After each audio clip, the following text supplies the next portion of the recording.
झालेलं आणि महेश्वर माझे मित्र आहेत, ते मराठीतले एक चांगले लेखक आहेत. वेगवेगळ्या वृत्तपत्रातून त्यांनी लेखन केलेले आणि ते अजूनही करत असतात.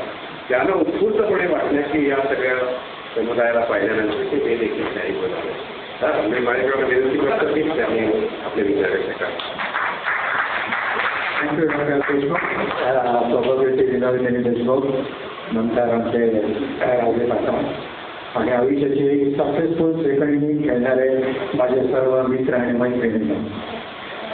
मला इथे बोलायला मिळालं आहे याबद्दल सर्वांचे सर्वप्रथम आभार मानतो. आणि माझ्या जिव्हाळ्याचा जो विषय आहे की आयुष्याची दुसरी इनिंग खेळणारी जी माणसे जी आहेत हा जिव्हाळ्याचा विषय आहे. नर्मदा निकेतनवरती माझं लिखाण झालेलं आहे. तर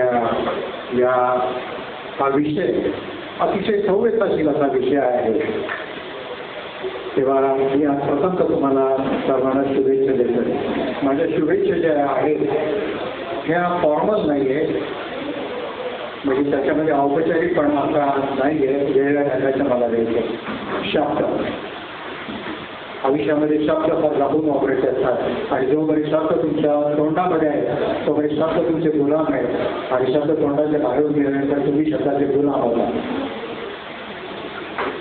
तेव्हा शब्द हे जपून वापरायचे असतात. एखादा शब्द गाडी घेऊन जातो आणि एखादा शब्द गाडी घेऊन जातो. शब्दामधनं ओढे येतात आणि शब्दामधनं शिव्या सुद्धा येत नसतात. तेव्हा जगून वापरायचे असतात. तर तुम्हाला मी शुभेच्छा देणार आहे त्या शब्दाच्या रूपाने. म्हणजे शब्दावर प्रेम करणारे आपण सारीच माणसं, शब्दावर प्रेम करणारे आपण सारीच माणसं. शब्दाचं विध्वंसन, क्रूर, स्फोटक, बंबाळ आणि अशक्त रूपही जाणणारी आपण सारी जण. शुभेच्छा आणि सदिच्छांवर श्रद्धा कळत आणि न कळत घेऊन सीमितही होतो. शब्दाच्या शुद्र पवित्र रूपांवर ठाऊक असतात आपल्याला शब्द अनेकदा होतात भूत आणि कधी काढतायत अस्वली नसत. हे शब्दाचं सामर्थ्य आहे. किंवा शब्द म्हणतात धारधार शास्त्र अंतर्भय सोडून काढतात. कोणाकोणाला जन्मभर करून ओढणारा दहा देतात. परंतु आपण फुलतो सुखावतो तर हळूवार सोडवाडणाऱ्या आणि आपल्याला थोपडणाऱ्या धीर देणाऱ्या समंजस प्रौढ तत्वचिंतक आणि पठित धीराची शब्दाने